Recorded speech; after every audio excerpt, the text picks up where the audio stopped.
Welcome back, ladies and gentlemen, to the Mail Right Show. Today, I'm so excited, but it's episode number 322. We have I asked this human to come on the show, and he was kind enough to agree. He is. I don't really get that, Robert. Do we normally ask non-humans on the show? Well, because listen, your world and my world are very different. I live in a world where everybody's really finicky about their pronouns. I'm in California. I hang out with a whole bunch of creatives. They're he, she, they, it, and I've changed my language just to simply say human. Because nobody can argue with me. Like I can't get in trouble.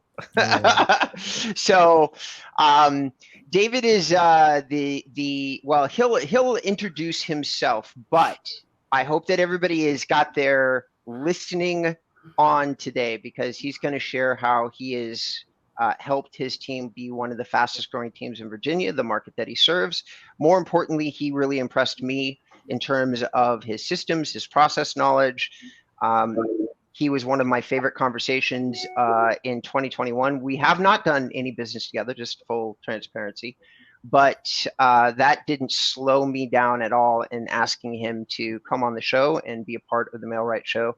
So without any further ado, I'm going to serve it over to David first, just for an intro, and then we're going to let John introduce himself and then circle back around to me.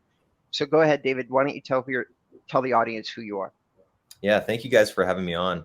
My name is David Mount. I'm a real estate agent. I'm also our team's chief operating officer. Our team is the Redux Group of eXp Realty, and we operate in the DC metro area. So our headquarters is in Virginia, but we serve Maryland, DC, Northern Virginia, as well as Richmond. Little bit of background on our team. Just in 2021, our team closed 440 transaction sides, both buy and sell. And then we did about 191 million in sales volume last year. And looking forward to growing here in 2022 beyond what we did last year. And I have no doubt whatsoever that you will do exactly that. John, for those people that may be new to the show and might not know who you are, pugilistic English bloke, why don't you go ahead and introduce yourself to our audience? Hi there. Thanks, Rob. I'm the founder of Mail Right. It's we build really great websites on WordPress for real estate agents. And then we offer a host of digital marketing tools that help you get quality leads and keep in contact with your previous clientele. That's what we do, basically. Over to you, Robert. And I am a 16-year veteran in the real estate marketing industry. I'm probably, arguably, one of the top, if not the top, real estate SEO inbound marketer that exists that you can still talk to on the telephone, like actually get a hold of and speak to. And so without any further ado, if anybody's interested in checking me out, just go to inboundrem.com. I have hundreds of posts there that will help you and your business, which is how David found me originally, is some of the content that I produced. So without any further ado, let's get into it. So first and foremost, spirit of transparency, David has corrected me a couple of times because he doesn't necessarily identify himself as thinking that his digital marketing strategies are the main driver of your business. Is that correct? Am I translating that correctly to our audience? Okay. So just to start, let's start there. What is, you're saying, all right, we're having all this growth in this big team, but we're not necessarily doing it all through digital. So how are you doing it? Yeah. So when we started back in 2014, so I joined with our CEO, Chris Craddock, back in 2014. We're starting as a team at that point. It was basically mostly sphere of influence. And each of us were on the horn 8 hours a day trying to drum up business, just calling people who already know us, like us, and trust us, right? We would always be walking around our office, phone to our ear, like almost the whole day. And people in our office would kind of point fingers at us and kind of be like, man, you guys are always on the phone. But the reality was that's how we got our start growing really quickly, was just getting on the phone, letting people know we're in real estate, telling them about deals that we had, and generating referrals. So that's how it started in 2014. From there, we added our CRM, Boomtown. We didn't even have a CRM to start, right? I was just going through my phone, just calling people and just trying to figure it out. But we added Boomtown in 2015, and then we started to do some Google pay-per-click, and I believe at that time they were doing Facebook ads as well. So Google pay-per-click and Facebook ads. I actually got pretty good at being the one who's following up with them, converting those leads over time.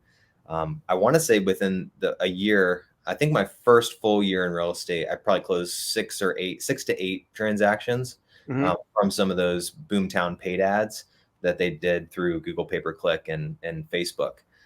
So started to get pretty good at that. Over the years, things started to evolve. One of the things that's really helped our growth is a partnership that we have with a local real estate investor, where we're basically able to get seller opportunities that aren't a good fit for that real estate investor. And they're very large and they have a big marketing spend. So we were able to get opportunities from them. And that's what really started to grow our team. And then it was just a matter of recruiting, attracting the agents to our business who could service that business, as well as some of the other lead sources that we had, in addition to Sphere, and then some of the leads through pay-per-click and Facebook. Okay. And how many agents are we talking about right now? Right now, at this point in time, yeah, we've got, I think our current count is about 26. Okay. When you include myself and Chris. Yeah, so 24 other agents. And when you started in 2014, how many agents were there? Just me, Chris, and one other guy. So 3. Okay. So in 6 years, you've taken your team, you've grown your team by 300, 400, 500%, something like that, right? Like you went from 3 to 26 agents. Are you and Chris still the top producers on the team? No. We've Chris is almost completely out of production. If he takes a listing, he partners with another agent on it, and they handle the majority of it. And then I still do about 2 deals a month, but nowhere near that. That's not even close to like our top producer. I think our top 2 people did somewhere in the neighborhood of 67, I think, for one, and then I think 71 for the other agent. So yeah, still a much higher volume than I'm doing or that Chris is doing, thankfully. Okay. So the Pareto principle still applies. You have a couple people doing literally between those 2 people that you just mentioned, that's 25% of your volume right there.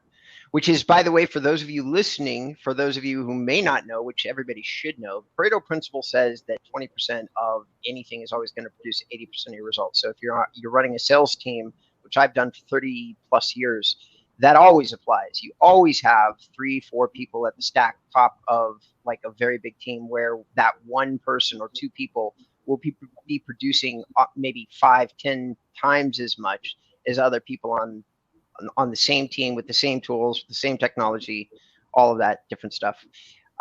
It seems to be there. It seems to be working with his team. Now, John, that's the setup. Now I know where I want to go with this conversation as it relates to the rest of it. Yeah, you take the lead in this one, Rob. I'm quite happy just to have the odd question, but I'm really happy to let you continue. Okay. So what really struck me when I was talking to you, David, was you're saying, "Oh, we're not digital guys," but I seem to recollect, and for everybody listening, I'm recollecting a conversation that happened 3 months ago, ish, and we were your processes, your systems seemed to be really dialed in. You always seem to know, like, your numbers, who's producing, all those details seem to be right at the tip of mind. And that was the same thing in my 2-hour long conversation with you. It's the same thing. We were talking about different technology, and you were talking about things that you'd looked at, and you seem to have a very dialed in numeric approach to looking at operations. Did I come away with a correct impression, in your opinion?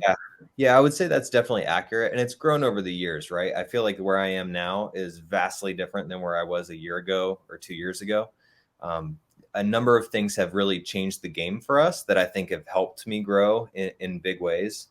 When it comes to knowing the numbers, tracking systems, measuring ROI, as a small team, you don't feel like you don't have a title or whatever your title is. It's like everything in the kitchen sink because you're a small team, right? So Right. you have to figure it out, and whatever's urgent, you have to go to it. And so I feel like over the past year or two, I've really started to think more like a director than a, all-in-one, do whatever you can. So because we don't have a marketing director, I'm functionally the marketing director. Before we didn't have a recruiter, we just hired one a year ago, and I was functionally the recruiter, and Chris and I would determine which agents we would want to make offers to join our team. And so as we've gotten leverage from certain leaders, I've realized where the gaps are, that I need to stay the marketing director and make sure that our operations and marketing is really dialed in. And it's caused me to have to take a step back a little bit and dive into spreadsheets, right? Mhm. And really take a look at, okay, how much are we spending on this? If we talk about marketing, how much are we spending on this? What's the ROI? What have we closed? What do we have that's signed but not on the market yet? What do we have that's active and coming soon? And what's pending, like projected revenue? So those things are really key, but honestly, I probably didn't start doing that until under a year ago. So even at a team our size, it's taken a while to get to the point where it's like as dialed in as it really should. It's much easier if you start that way versus have to backtrack, and go back 6 years. Right. So when you started creating, let's just call it a process to look at the numbers, to come up with this data, you were going back all 6 years in order to do that. Is that correct? We haven't gone back all 6 years. No, I probably went back probably a year, 2 years for the marketing sources that we're still using, because our marketing has changed over the years. So going back all 6 years probably wouldn't be super helpful, just because we're not using those marketing sources anymore. Gotcha. And so you said that this last year has seen a lot of growth and change for you. Did you just tell us what that growth and change was, or is there some other things that you felt were? So the way that I'm viewing this question is, we're talking to a guy who's gone from, whatever you did the first year, 100 transactions. Let's pretend that's the number. It doesn't really matter. But you've gone from certainly a much smaller level of transactions all the way up to many hundreds. And so I'm thinking in my head, so what are you seeing, like process-wise, that you had to go back and like re-examine as you've grown? Like, what are those steps? Yeah, there's a couple systems that we've implemented this year, and a lot of it has to do with people. Okay. So we hired a talent acquisitions manager, who's essentially our one HR person. And she's amazing. She's helped us systematize our recruiting, and it helps, honestly, having a third person. Just having me and Chris was challenging because we talk every day. We think so much alike. We're both, I think Chris is in his 40s, but we're both close to the same age. We're both white males. Like, we think relatively similar. Mm-hmm. And so getting a recruiter who has been in the business a long time, she's amazing. Like, just having somebody to do like a lot of the legwork for us in screening candidates. She comes from that industry. It just helped level up our perspective and our system, absolutely, when it comes to just even the one thing of recruiting, which is just one spoke in the wheel of, systems to improve the business. So we've added a lot of people this year, not just agents, but also staff. And I feel like every time we do, like, the next iteration is always better than the previous one. Yeah, we probably need to go for a break, Rob. Alrighty. Okay. Well, ladies and gentlemen, we will be back. When we come back, I'm going to actually, you know what? I'm gonna segue saying what I wanted to say, which is this. So digital marketing, John and I talk about lead generation a lot. But digital marketing, or marketing in general, or building a team, in my opinion, digital marketing is actually just as relevant on the recruiting side, the building of the business, the building of the reputation, so that agents want to work with you. Oftentimes, the agent's first exposure to a brokerage, maybe not in your case, David, but in many cases, it's going to be they see you online.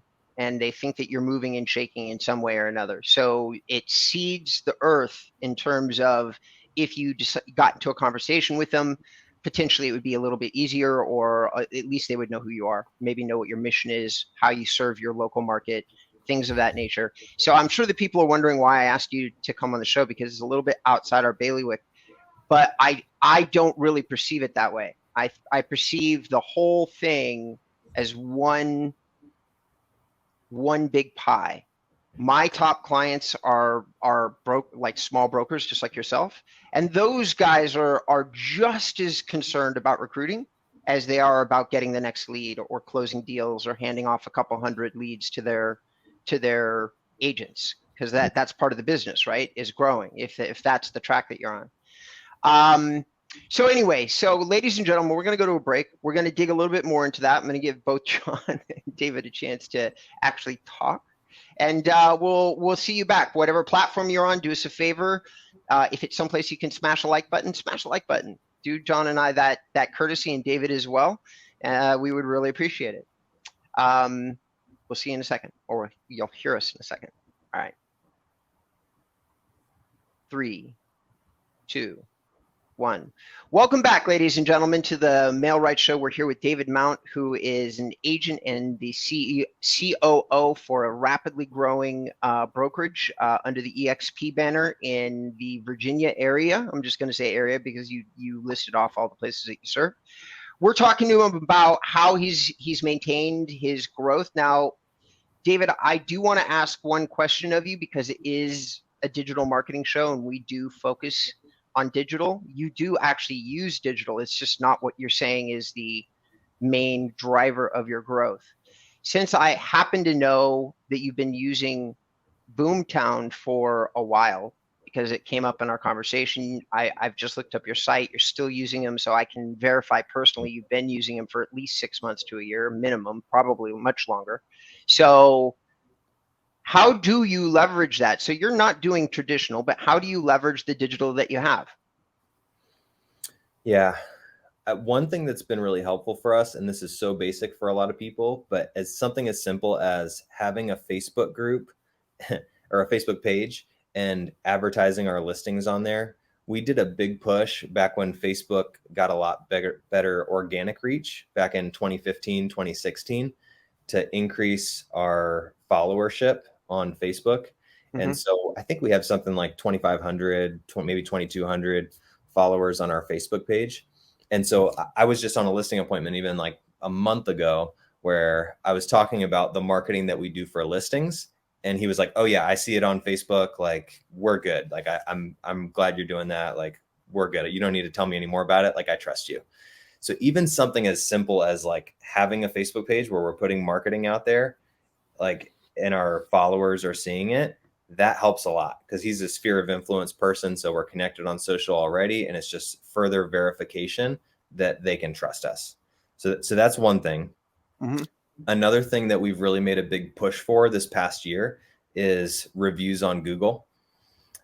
So Google organic, or Google's kind of taking over the real estate agent space, right? You Google a real estate agent, in Carlsbad, California, you're probably going to get a Google local services listing or ad that shows a top 3 agents. And one of the biggest ranking factors is how many reviews you've had on Google. And so we've made a big push this year to get additional reviews from our past clients. And some of the things we've done just to incentivize that is, giveaways. So we're offering prizes to people who can honestly give us a 5-star review, give them more entries into a raffle for a prize. And then also doing competitions with our agents saying, hey, we're going to give rewards based on who gets the most 5-star reviews for the company in the next month or 2 weeks or whatever it is. So we've done 2 of those giveaways and then 2 somewhat different competitions that incorporate the review aspect to help us get more Google juice, if you will. Okay. So that's the action. What's the result then? Like you've done two giveaways. You've really pushed for this. How has that impacted your reviews growth? Beginning of 2021, I think we had something like 53 reviews on Google. And if you check it today, you'll probably see 329. I think I saw this number about under a week ago. So 200 and what is that? 270 something new reviews, 5-star reviews on Google in the past year. So it's helped immensely. Okay. Has that impacted your ranking at all? Have you been tracking your ranking inside the local search packs? We've been tracking our leads. So our leads have definitely increased from Google local service ads since we have gotten a lot more reviews. And typically what we see is right after we get the reviews, we start to get more leads. So it's like there's a recency effect of you get more right away also. Interesting. That might be the very first time that anybody's popped that idea into my head. That's a really interesting number. That's what I've noticed. It's not 100% trackable, but it's something that every time I know because I get all the notifications when we get 5-star reviews. When I see those, I also see the leads coming in relatively quickly after that. Okay. Well, for those listening, a couple of points to this. So what David is talking about is many of you are still not familiar with the new sponsored ads that Google plays, because there's a whole bunch of different ads that you can do. You can do display ads, retargeting, you can do traditional ads. Google now has all these different ads. Well, they added in February of this year hyperlocal search pack for real estate specifically that says that, hey, I'm a qualified professional in the area, and it comes up over the local search packs, over the organic search packs. And so you can put a sponsored ad in that pack. And if I'm hearing you correctly, David, what you're saying to our audience is that every time you get a review on your organic Google My Business profile, which does link to your sponsored profile. So your sponsored profile does show your reviews, but you get maybe 10% of the information as you would off your actual Google My Business profile. That's what they allow in the advertised sponsored pack, but it does show your reviews. It absolutely shows those. So if I'm understanding you correctly, you're saying the reviews automatically propagate into my paid sponsored ad. Then I seem to get a flurry of calls every time I'm getting a new review. Is that off my sponsored though, is what you're saying where you're seeing those results. Is that correct? Yeah, I would say every time there's a big flurry of new 5-star reviews, it's not usually a call right after just one 5-star review. But if we get like 50 in a week's time period, then we'll usually notice a bump right after that. Fascinating. Okay. John, I'm not going to let you go through the whole meeting without saying a single thing, because we're 25 minutes in. So this is the point where I say, serve up a question, sir. Well, I was just wondering, it was a consistent theme in our 2021 interviews, David. There was two things: video and finding a niche, finding for a single agent or for a boutique brokerage. So it's a two-part question. Firstly, how big is video, or is video something you're really looking at in 2022? And secondly, do you have a kind of niche for your own boutique brokerage? Is there a particular client or a particular property, or is it just generally property in your Pacific area? Yeah, that's a good question. We started off, and that's one of the other ways that we grew our team relatively quickly was through marketing or prospecting a specific niche. So Chris's background, the founder of the Redux Group, he was an investor for a long time and was knocking on doors for distressed properties, making cold calls, connecting with people who were underwater and who needed to sell fast. And so we started out on the real estate team. By the time Chris opened the real estate team, really targeting short sales and distressed sellers. So that was the beginning of our niche that really helped us start to grow. So it was myself. I personally didn't play into that niche very much. It was Chris and then another agent on our team who listed a lot of those properties that ended up being short sales for the most part. And that was one of the big pillars of our business for a while. Now, since then, equity has increased immensely over the past 2 years, as most of us are quite familiar with. And so we're not seeing very many short sales, and we've pivoted away from that niche. because the market has shifted.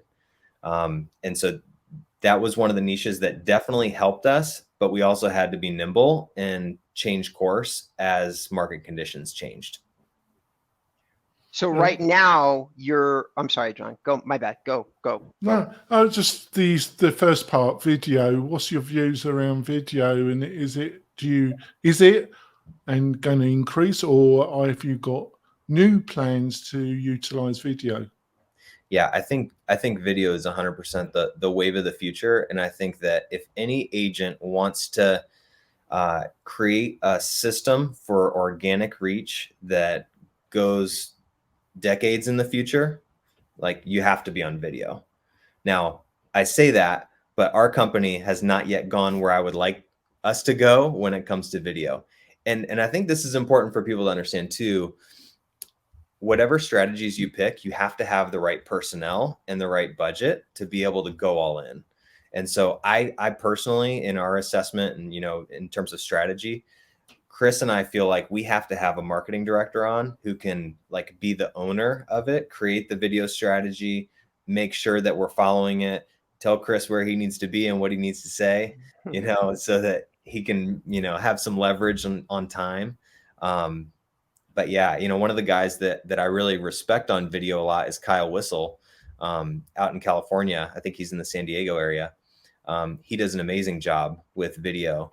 And I think he even has some courses, like a coaching product that he sells on it, which I'm sure we'll buy, whenever we get to having the bandwidth to be able to do that.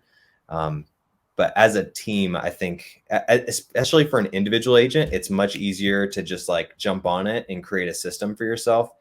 As the organization gets larger, it requires more personnel, more expertise, and leverage to be able to do it, because our leadership team tends to get stretched in a lot of different directions and managing a lot of different priorities.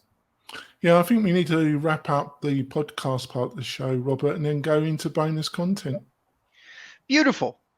All right. Well, for those of you who've tuned in, I do want to have a closing thought. So if you haven't already checked him out, he's in your own environment. Kyle Handy is also real good with video, and he's part of the EXP. EXP to me is one of those companies that is helping a certain percentage of the real estate industry move over to a different concept. And he's right there with you, and he's leveraging video heavily, as is Whissel. So he's another person for you to check out. He's probably a little bit less polished, but I think his information is bar none. In terms of what he provides informationally on video, and we've had him on the show, I think. So I think he's pretty amazing, and you might want to check him out. And for everybody listening, I think you might want to check him out, because he's just doing some cool things with video. That's it. He's not, and I like him because he's nuts and bolts. He's not like a video editor maestro or anything like that. He's just a guy with a camera that tries to give good messaging, which I feel like anybody could do. That's what I like, low barrier of entry, strategies where you just say, okay, I sit down at my desk and I say something. That's as low as the barrier can possibly get. All right. So for those of you who've been listening to our show via a podcast, please, if you're on Apple, give us a review on Safari if you haven't done so already. We would really appreciate it. I don't know where the rest of you might be. You might be on my website. You might be on the MailRight website. If you are on either one of those platforms and it occurs to you, we'd love a comment on the place that the video is, or the podcast is housed. And if anybody would like to give you a little bit of accolades or push any of your digital stuff as a way of saying thank you for coming on the show and sharing your knowledge, David, how would they do that? If anyone wants to, reach out to me, or are you saying how could somebody get in touch with you? All right, let's do that. Email's easiest, david@thereduxgroup.com. Awesome. And John, how would you like people, if they were so inspired, to reach out to you? Yeah, I think the main thing is, if you really want to leave a comment and be more involved in the podcast, is to join the MailRight Facebook page. Just like it, and the videos, our live interviews are posted on the Facebook page, and you'll be notified. Otherwise, just go to the MailRight YouTube channel and we got a lot of extra material on there. Back over to you, Robert. And if anybody would like to reach out to me, check me out, contact me, you can do so on inboundrem.com. You can also, the channel that I pay the most attention to, since we are talking about video, is I pay a lot of attention to my YouTube channels. I probably interact with my audiences more on that channel than any other channel that I have. So we are going to be moving into bonus content here. There will be a video that will go along with that, that'll get posted to the Mail-Right YouTube channel. John is usually kind enough to make some mention of me or link somewhere in there, so you can also find me that way. And even if you can't, doesn't matter to me. Like, comment on the video, let John know that his hard work is appreciated. David, are we going to be able to keep you for maybe 10 more minutes? All right, John, are you down for that as well? Yeah. Okay. All right, ladies and gentlemen, thank you so much for tuning in. We really, really appreciate it. We're hoping that you are off to an amazing start for your 2022. I know that I am. We'll talk to you soon. All right. 3, 2, 1. Welcome back to episode number 322. We are in this bonus or special content for our meeting with David Mount, who is a leader in, a fast-growing business, real estate business in Virginia. You've definitely been a very different kind of guest so far. They built the business by doing originally short sales and have built their business more traditionally, getting on the phone, hammering out calls, recruiting agents, building the team slowly but steadily over the span of, if I'm doing my math right, 7 years. Is that right? Yep, that's right. Okay. So we've talked a lot about what you've already done. All right. But for the bonus content, I would like to ask you, where do you see yourself going? What do you want to focus more on? Now, you covered video a little bit. You said you want to hire on a marketing director, and that sounds great. Do you have any other digital strategies that you're thinking of? Like what are your future thoughts? Because we've covered everything leading up to now. Yeah, I think one of the big areas digitally would be farming. You know, we do mailers, so we'll send postcards and newsletters to our farm of about just over 5,000 houses. But I think whenever we get that marketing person, one of the things that we'll have them prioritize is digital content, neighborhood videos, blogs, blog posts on our website, just trying to generate attraction methods to get people to call us beyond just seeing the postcards. We want us to be the only people that people think of in our farm when they think about selling their house. So farming digitally is really kind of the next pilgrimage for us when it comes to, you know, and this is an important point too. Chris and I often think of how can we generate another 50 deals in our business. We're not just thinking how do we get the next deal or how do we recruit an agent, but what, like, lead generation wise, what is the lead generation source that will help us add like a big piece of growth to our business? And I think that's important for especially anybody who's growing a team, has aspirations to grow a team. I think once you get out of doing all the deals yourself, regardless of where those deals come from, you have to think in bigger chunks. And maybe it's not 50 if you're a small to medium sized team. Maybe it's how do I get another 10 deals this year? How do I get another 20 deals this year? And just starting to think in some of those bigger leaps and bounds is just really helpful. So I see farming and what we do digitally in pursuit of that as something that could bring another 50 deals to the fore, you know, in the next year or so. Got you. So you're mentioning, so for me, that was how our conversation started, was that general desire for more attraction marketing, inbound marketing is how I use that language. But that was how you and I got in touch, is you were doing research into that general concept. So my question for you is, one of those questions is, you're doing a newsletter right now, email, and you have 5,000 people that you've got. Is that your email list size, or is your email list smaller?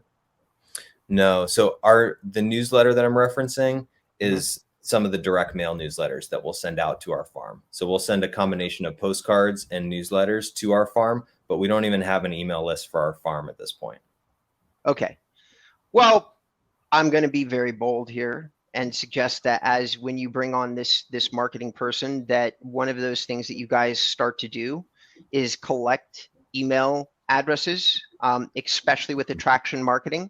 A lot of attraction marketing is once you've made an impression on somebody, like let's say you post a really good piece of content about something locally, like one of those blog posts that we're talking about, and somebody hits the site. Well, there's technology now that can grab their email address, but you wouldn't want to aggressively market to them unless they signed up or tried to reach out to you. So what would you do with it? You'd then start to email them slowly and gently, providing a lot of value inside that email, which is how you build up a digital farm. You're talking about newsletters. The content that you email is probably slightly different than the content because you can go multimedia. So you can, it's probably a little bit different than what you're going to do with a traditional mailing piece. However, you can probably leverage 50% of what you're already doing and then add a little bit more to the email and then send it out. Anyway, that's not only my advice to you, that's my advice to everybody listening to the show.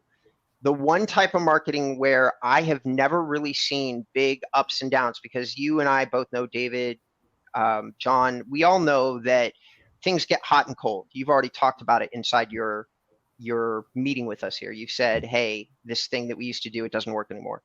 The one thing I've seen be consistent for 20 straight years in marketing is email. It's consistent. It consistently gives you anywhere from a 1 to 5% response rate on an established email list. It consistently, I'm watching my opens on email go up 10, 20, 30%. So email is one of those things that not even John and I talk about email all that often, but it is a super important part of like an inbound digital marketing strategy and the bigger that list is for you, David, like you could have a list of 25,000 residents. Like it's also a click of a button. And that though, like right now, my open rate is like 50%. It's stupid. So email is, I'm just saying, don't underestimate it. If you get this marketing person coming on board, I would humbly suggest that one of the things you talk to them about is acquisition methodologies for the email addresses of the people that you consider to be your farm. That's my commentary. Yeah. I've got a question. David, one of the unique parts of the real estate industry is the broker-agent relationship, especially around social media, because social media is about people, one individual communicating with another. So do you think that's the side that how do you, especially your top producers, they've got a lot more options now about where they could go to, and from traditional brokerages to fully digital brokerage.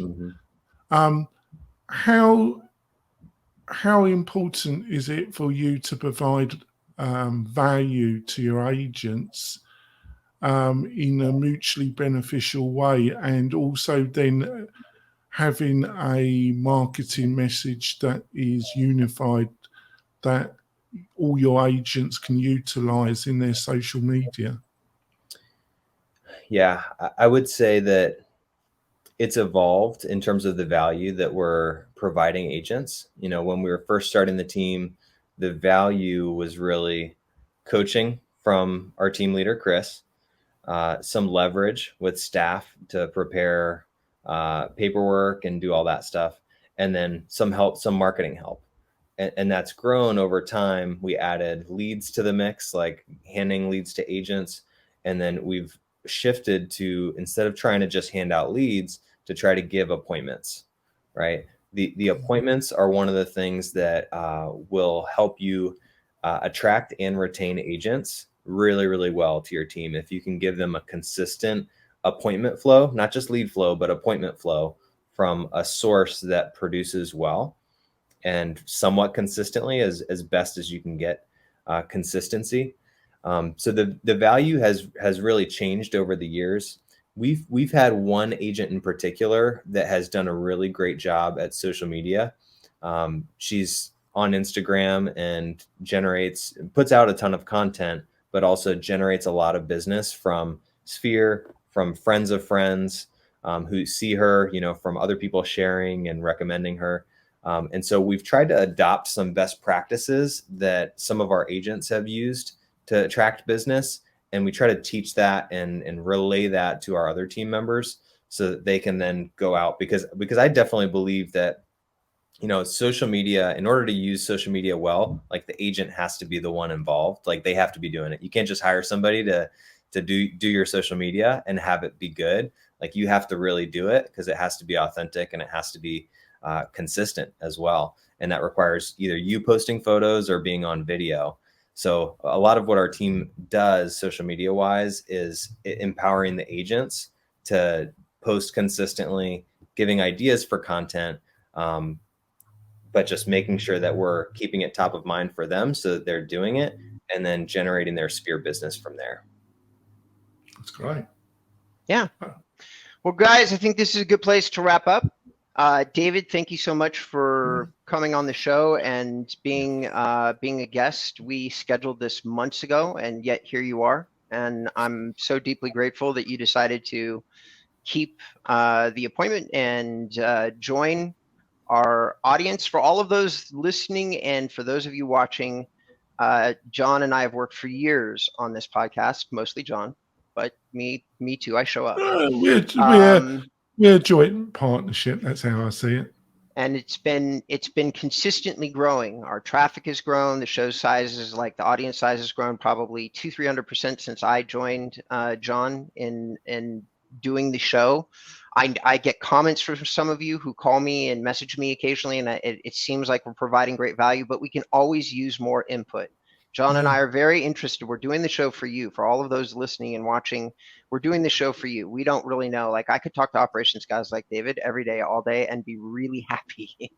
But that may not be what all of you want to hear. So this is a really huge way of saying, hey, do John and I a favor. Drop a comment if you really liked anything that David had to say. If you were really impressed by him and you want to have a conversation, message him and see if he's willing to engage you in a conversation. I really enjoyed my time with him so much so I invited him to the show. All right. So, John, is there anything you want to add before we close it down? No, I really thought it was a fantastic interview, and hopefully, Dave, later on in the year, you will agree to come back on the show, because I think we've covered some great stuff, actually, Dave. Yeah, I'd love to. Thanks for having me on, guys. All right. Lovely. Take us off, John. Right. See you later, folks. Bye. Goodbye.